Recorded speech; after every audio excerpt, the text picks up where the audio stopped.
मुख्यमंत्री देवेंद्र फडणवीसांचा नागपुरात जेएनझीशी संवाद, रेशीमबाग मैदानामध्ये कार्यक्रमाचं आयोजन, कार्यक्रमानिमित्तानं ढोल ताशा पथकांचं सामूहिक वादन.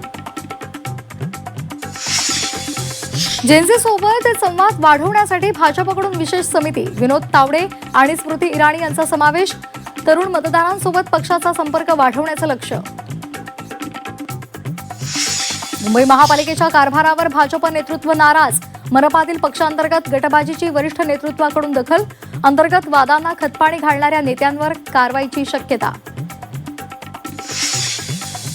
भाजप काळात फक्त भ्रष्टाचारच सुरू आहे, शाळांपासून मंदिरांपर्यंत सर्वत्र पैसे खाण्याचं काम, खासदार संजय राऊत यांचा हल्लाबोल, उद्योगाच्या जमिनीही विकल्या जात आहेत असाही आरोप.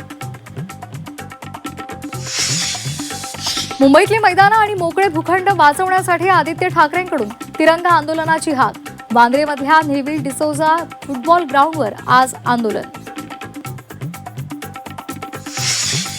रोहित पवार यांच्या पेयच्या मुलीचा मृत्यू, अल्पवयीन मुलीचा संशयास्पद मृत्यू, बारामतीच्या रुई परिसरातली खळबळजनक घटना. मुंबईच्या भुलेश्वरमध्ये गणेश मूर्ती अंगावर पडून दोघांचा मृत्यू, 5 जण जखमी, मूर्तीच्या पाठीमागे असलेलं वेल्डिंग तुटल्यामुळे अपघात झाल्याची माहिती. भुलेश्वरचा राजाच्या आगमन सोहळ्यादरम्यान दुर्घटना. मुंबईतल्या लालबाग उड्डाण पुलावर हिरव्या जाळीचं कव्हर, गणेशोत्सवादरम्यान अपघात घडू नये यासाठी खबरदारी.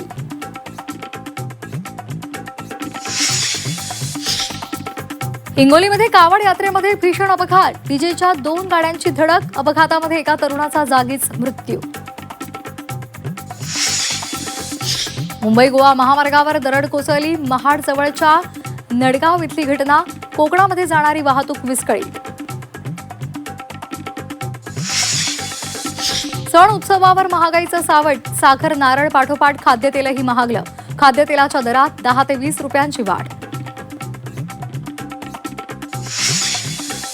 आवक घटल्यामुळे सुकामेवा महागला, बदाम पिस्त्याच्या दरात 300 रुपयांची वाढ, काजूच्या दरातही 100 ते 300 रुपयांची वाढ, उत्पादनातील घट आणि वाहतूक खर्च वाढल्याचा फटका.